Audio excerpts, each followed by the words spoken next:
Hello students, আমরা class 12 ফিজিক্সের capacitance এই অধ্যায়টা শুরু করেছিলাম। এই চ্যাপ্টারে আমাদের 3টে ভিডিও অলরেডি চ্যানেলে দেওয়া ছিল আগে থেকেই। তোমরা আশা করি সেই পার্ট 1 থেকে 3 পরপর ভিডিওগুলো দেখে নিয়েছো। যদি দেখে থাকো তবে পার্ট 4 ভিডিওটা স্টার্ট করবে, আর যদি না দেখে থাকো আমার রিকোয়েস্ট তোমরা আগে পার্ট 1 থেকে 3 দেখে এসো, তাহলে কনসেপচুয়াল যে লিঙ্কগুলো তোমরা বুঝতে পারবে। প্রথমে বলি ক্যাপাসিটার জিনিসটা কি। তোমরা অনেকে ইতিমধ্যে জেনে গেছো যে ক্যাপাসিটার বা ধারক হচ্ছে একটা চার্জ স্টোরিং ডিভাইস, মানে যার মধ্যে আমরা চার্জকে স্টোর করতে পারি। আবার অন্যভাবে বলতে পারো ক্যাপাসিটার মধ্যে একটা এনার্জি স্টোর করতে পারি। মানে কিভাবে সেটা করবো তার মেকানিজম আমরা পরে অবশ্যই আলোচনা করব।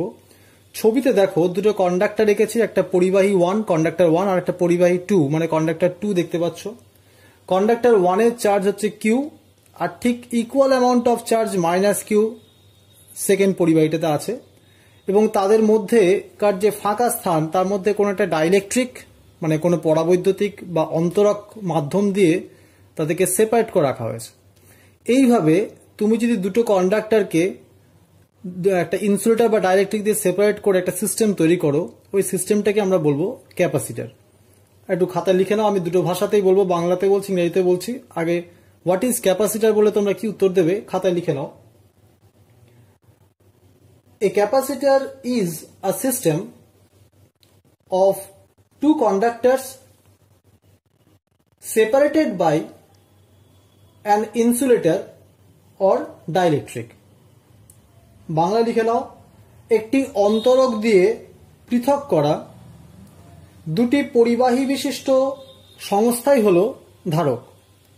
তোমরা দেখতে পাচ্ছ যে পরিবাহী দুটোর আধান দেখো একই, কিউ, আর ওটাতে মাইনাস কিউ। এটা কিভাবে করা যেতে পারে আমি বলেছি ভিডিও স্টার্টিং এ যে এই মেকানিজম অফ চার্জিং আমরা পরে ডিটেইল আলোচনা করব। তাও আমি খুব শর্টে বলে দিচ্ছি। ইন শর্ট যদি বলতে হয় তাহলে কি বলা উচিত, যদি তুমি এইভাবে একটা দুটো প্লেটকে একটা ব্যাটারি দিয়ে চার্জ করতে থাকো, তাহলে দেখা যাবে যে এই প্লেটটা যদি প্লাসের সঙ্গে অ্যাটাচ করো আর যদি মাইনাসের সঙ্গে অ্যাটাচ করো, তাহলে কি দেখবে যে যেই মুহূর্তে তুমি ব্যাটারিটা অন করবে এখান থেকে ইলেকট্রনগুলো মুভ করে চলে যাবে ওই প্লেটের দিকে। তার মানে যেই ইলেকট্রনগুলো এই প্লেট থেকে ওই প্লেটের দিকে যাবে সঙ্গে সঙ্গে এই প্লেটটা কি চার্জ হয়ে গেল, পজিটিভ চার্জ হয়ে গেছে। আর এখান থেকে যতগুলো এই প্লেট থেকে যতগুলো ইলেকট্রনকে তুমি রিমুভ করে ওই প্লেটে নিয়ে পৌঁছে দিয়েছো, তাহলে এখানে যতটা প্লাস কিউ তৈরি হয়েছে ঠিক ওখানে ততটাই minus Q amount charge show করবে। তাহলে কন্ডাক্টর দুটোর মধ্যে একটা চার্জ আছে প্লাস কিউ, তার পোটেনশিয়াল লিখেছি V1, আর একটা কন্ডাক্টরের চার্জ মাইনাস কিউ, তার পোটেনশিয়াল হচ্ছে V2। তাহলে ওই দুটো কন্ডাক্টরের মধ্যে পোটেনশিয়াল ডিফারেন্স কত হবে, V = V1 - V2 আমরা বলতে পারি। আর তোমরা জানো যে দুটো চার্জ যখন ডিফারেন্ট চার্জ দেখতে পাচ্ছি প্লাস আর মাইনাস, তার মানে ওই মাঝখানে যে রিজিয়নটা ওই রিজিয়নের মধ্যে একটা ইলেকট্রিক ফিল্ড তৈরি হবে। এই প্লাস থেকে মাইনাসের দিকে একটা ইলেকট্রিক ফিল্ড তৈরি হবে। আচ্ছা, তোমরা কি এটা জানো যে এই প্লাস আর মাইনাসের অ্যামাউন্ট চার্জ, মানে এই যে plus Q R minus Q তুমি লিখেছিলে, এই চার্জের অ্যামাউন্টটা যতটা বাড়বে এই ইলেকট্রিক ফিল্ডের স্ট্রেংথ তত বাড়বে। এটা তোমরা কুলম্বসের ল থেকেও পড়েছো। কুলম্বসের যে ল সেটাতেও তোমরা দেখেছো যে এই ফোর্স যেমন বাড়ে এদের মধ্যেকার এই কিউ অ্যামাউন্ট অফ চার্জ, এই অ্যামাউন্ট চার্জ কিউ যত বাড়বে এদের মধ্যেকার ফোর্স বাড়বে। তার মানে এই রিজিয়নটার ইলেকট্রিক ফিল্ড স্ট্রেংথ বেড়ে যাবে। তার মানে তুমি যদি এই চার্জগুলোকে কিউ আছে তো ডাবল করে দাও, মানে একটাকে চার্জ করলে মনে করো 2Q আর একটা করলে -2Q, তাহলে এই ফিল্ড স্ট্রেংথটা কি হবে, ডাবল হয়ে যাবে। তার মানে বলতে চাইছি কি যে এখানকার এই মানে ওই দুটো কন্ডাক্টরের মাঝখানের যে electric field that is proportional to the charge on each conductor. তাহলে যদি তুমি চার্জ ডাবল করলে যদি ইলেকট্রিক ফিল্ড স্ট্রেংথ ডাবল হয়ে যায়, তাহলে এবার চিন্তা করে দেখো আমি যদি একটা +1 চার্জ মানে একটা ইউনিট পজিটিভ চার্জকে কন্ডাক্টর 2 থেকে কন্ডাক্টর 1 এর দিকে ক্যারি করে নিয়ে আসি, তাহলে আমাকে কিছু পরিমাণ কাজ করতে হবে। মানে some amount of work is to be done to move a +1 charge or unit positive charge from the conductor 2 to the conductor 1, সেটা অ্যামাউন্ট কত হবে বা কি দিয়ে রিপ্রেজেন্ট করবো, V দিয়ে। তাহলে যদি কিউ এর অ্যামাউন্ট বেড়ে যায় তাহলে আমার এই ওয়ার্ক ডান ভিটাও কি হবে, বেড়ে যাবে। তাহলে আমরা আলটিমেটলি কি এখান থেকে কনক্লুশন ড্র করতে পারি যে এই পোটেনশিয়াল আর এই চার্জ এটা প্রপোর্শনাল টু ইচ আদার। অর্থাৎ এই কিউ বাই ভি এই দুটো কোয়ান্টিটির যে রেশিও সেটা একটা কি হবে, কনস্ট্যান্ট। এই কনস্ট্যান্ট অফ প্রপোর্শনালিটি বা সমানুপাতিক ধ্রুবকটাকে আমরা কি নামে ডাকবো? ওই ধারকের ধারকত্ব বা ক্যাপাসিটেন্স অফ দ্য ক্যাপাসিটার। তোমাদের এখান থেকে এই যে C is equal to Q by V লিখেছি, এটা দেখে একটা মিসকনসেপশন তৈরি হতে পারে। তার মানে কি সি তাহলে ডিপেন্ড করছে কিউ এর উপর? তাহলে কি সি ডিপেন্ড করছে ভি এর উপর? না, সি কিন্তু কিউ বা ভি এর উপর ডিপেন্ড করছে না। যদিও এই দুটো কোয়ান্টিটিকে ডিভাইড বা রেশিও করে তুমি সি পেয়েছো, কিন্তু সি ডিপেন্ড করছে ওই যে কন্ডাক্টর বা পরিবাহী যে ছবিটা এঁকেছি তার যে শেপ, সাইজ, তাদের মধ্যেকার যে ডাইলেকট্রিক মিডিয়াম, এই সমস্ত প্রপার্টিগুলোর উপর ডিপেন্ড করবে এই ক্যাপাসিটেন্স সি। তাহলে ক্যাপাসিটেন্সকে আমরা ডিফাইন করবো কি করে? তাহলে ক্যাপাসিটেন্স বা ধারকত্বের সংজ্ঞা দেবো কি করে? আলটিমেট আমরা পেয়েছি ক্যাপাসিটেন্স মানে হলো চার্জ ডিভাইডেড বাই পোটেনশিয়াল, তাহলে C is equal to Q by V. তাহলে আমরা যদি ভিটাকে 1 বানিয়ে দিই, if V is equal to 1 then C is equal to Q. তার মানে বলতে পারি কি যে, আমি ইংলিশ ভার্সন আগে বলে দিচ্ছি, the amount of charge required to raise the potential of a conductor by unity is numerically equal to the capacitance of that conductor. মানে কোনো পরিবাহীর বিভব একক পরিমাণ বৃদ্ধি করতে যে পরিমাণ আধান প্রয়োজন তার মান সংখ্যাগতভাবে ওই পরিবাহীর ধারকত্বের সমান। তাহলে একক কি হবে? ক্যাপাসিটেন্সের একক মানে ইউনিটস অফ ক্যাপাসিটেন্স। আমরা ইউনিট বলতে গিয়ে কটা পদ্ধতিতে বলবো? একটা বলবো এসআই তে আমরা ইউনিট কি দেবো, আর একটা ইউনিট হচ্ছে সিজিএস এ। তাহলে সিজিএস আর এসআই দুটো ইউনিটকে আমরা পড়বো। সিজিএস মানে আমরা তো সিজিএস আসলে বলি না, এটাকে আমরা বলি ইএসইউ, মানে ইলেকট্রোস্ট্যাটিক ইউনিট বা স্থির তাড়িতিক একক। SI unit of capacitance is farad, ছোট হাতের এফ দেবে, ফ্যারাড।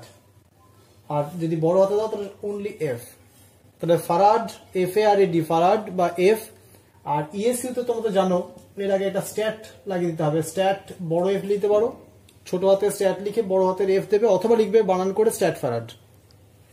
প্রথমে আমরা ফ্যারাডের ডেফিনেশনটা বলবো। ফারাড, 1 ফারাডের ডেফিনেশন দেবো।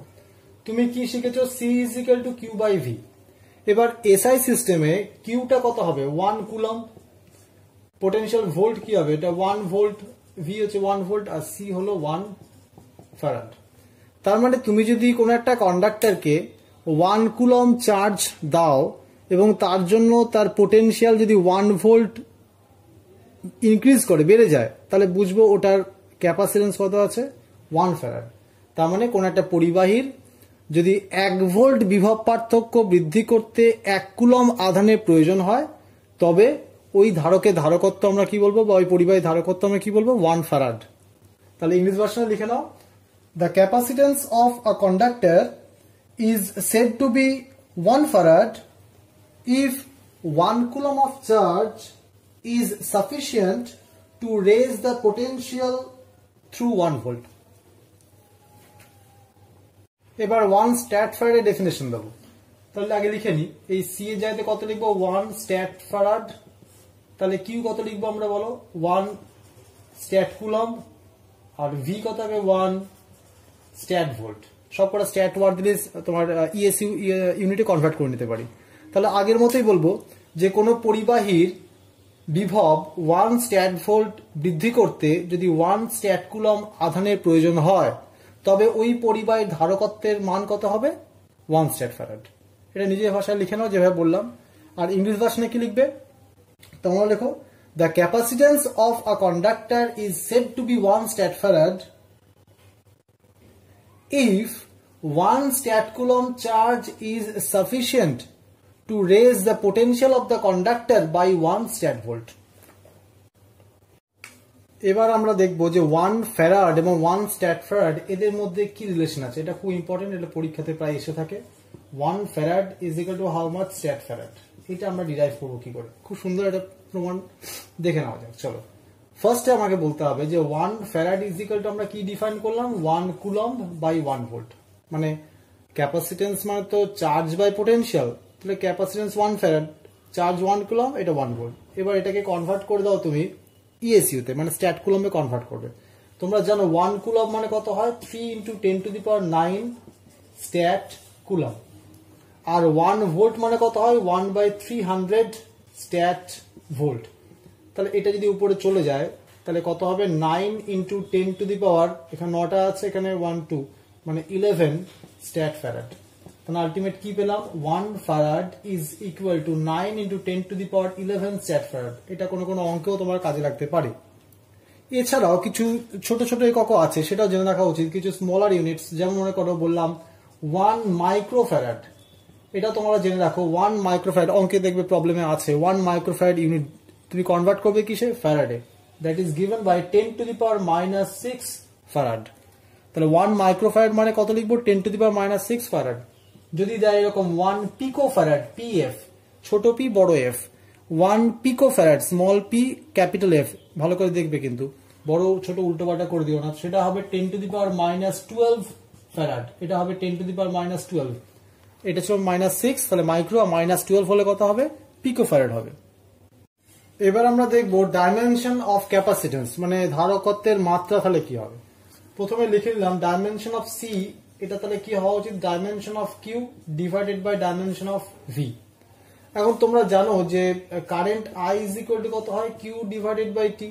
তাহলে কিউ ইজ ইকুয়াল টু কত হবে, আই ইন্টু টি, মানে এইখানে লিখতে পারি আমি dimension of current into time. Okay, আর ভি কোত্থেকে পাবো, ভি হচ্ছে তোমার চিন্তা করে দেখো, ডাব্লিউ ইজ ইকুয়াল টু তুমি কি পেয়েছিলে, ভি কিউ পেয়েছিলে। তাহলে ভি ইজ ইকুয়াল টু কত হবে, ডাব্লিউ ডিভাইডেড বাই কিউ। তার মানে কার্যের মাত্রা বা dimension of work divide by dimension of charge. তাহলে ডাব্লিউ কত হবে, ডাব্লিউ ডাইমেনশন সবার জানা আছে, এম এল স্কোয়ার টি -2, তাকে ডাইমেনশন কিউ দিয়ে ডিভাইড করছো মানে কত হবে, আই টি দিয়ে ডিভাইড করেছো। তাহলে আলটিমেট তাহলে M inverse L to the power -2 T to the power 4 I square. এটাই হচ্ছে ডাইমেনশন অফ ক্যাপাসিটেন্স বা ধারকত্বের মাত্রা। ওকে, তাহলে এবার আমরা দেখে নিই কোন কোন ফ্যাক্টরের উপরে capacitance of a conductor depends, মানে কারা কারা এই ক্যাপাসিটেন্সকে এফেক্ট করতে পারে, কোন কোন ফ্যাক্টর। দেখো ফার্স্ট এর ফ্যাক্টর লিখেছি size and shape of the conductor, মানে কোন একটা পরিবাহীর আকৃতি, তার আকার, তার জিওমেট্রিক্যাল যে শেপ, সেটার উপর ডিপেন্ড করতে পারে। পাশে একটা এক্সাম্পল দিচ্ছি, তুমি একটা ছোট্ট বিকারের মধ্যে জল রেখেছো আর একটা বড় বাকেট এর মধ্যে বা বালতির মধ্যে জল রেখেছো, তাহলে কোনটাতে জলের পরিমাণ বেশি হবে, যার ধারণ ক্ষমতা বেশি, যার স্টোরেজ বা স্টোরিং ক্যাপাসিটি বেশি, তার মধ্যে বেশি তুমি জল রাখতে পারবে। আর নেক্সট দিচ্ছি সারফেস এরিয়া অফ কন্ডাক্টর। এইগুলো আমরা না, আমি আপাতত পয়েন্ট ওয়াইজ বলছি, কিন্তু পরে এর প্রুফগুলো তোমরা বিভিন্ন ডেরিভেশনে পাবে। Surface area of the conductor মানে তুমি যদি একটা প্লেট, তার সারফেস এরিয়া যত বাড়াবে, এটা আমরা প্যারালাল প্লেট ক্যাপাসিটার যখন পড়বো তখন এর ডিটেলটা আলোচনা করবো, কি করে ডিপেন্ডেন্সটা এলো দেখানো যাবে। যখন স্ফেরিক্যাল ক্যাপাসিটার পড়াবো তখন দেখবে যে সাইজ অ্যান্ড শেপের উপর ডিপেন্ড করছে। এখন শুধু পয়েন্টগুলো মেনশন করছি। সারফেস এরিয়া যত বাড়বে ততই দেখবে তার ক্যাপাসিটেন্স বাড়ছে। প্রেজেন্স অফ অ্যানাদার কন্ডাক্টর মানে তুমি একটা পরিবাহীর পাশে আর একটা পরিবাহীকে রেখে দিয়েছো। দেখো যে ছবিটা দেখতে পাচ্ছ, এখানে প্লাস চার্জ আছে আর তার সঙ্গে আরেকটা পরিবাহীর সামনে রেখেছি, যদিও তার একটা পাশে আর্থিং করা আছে, তাহলে ওই মাঝখানে যে রিজিয়ন দেখতে পাচ্ছি ওই অঞ্চলের ইলেকট্রিক ফিল্ডটা চেঞ্জ করে যাবে। এটা কিন্তু আমরা ভিডিও 3-তে বা পার্ট 3-তে আলোচনা করেছিলাম ডিটেল। এই দুটো ডিটেল আমি পার্ট 3-তে আলোচনা করেছি, তোমরা আরেকবার দেখে নিতে পারো। যে অন্য কোনো মাধ্যম আনলে পোটেনশিয়ালটা ফল করে।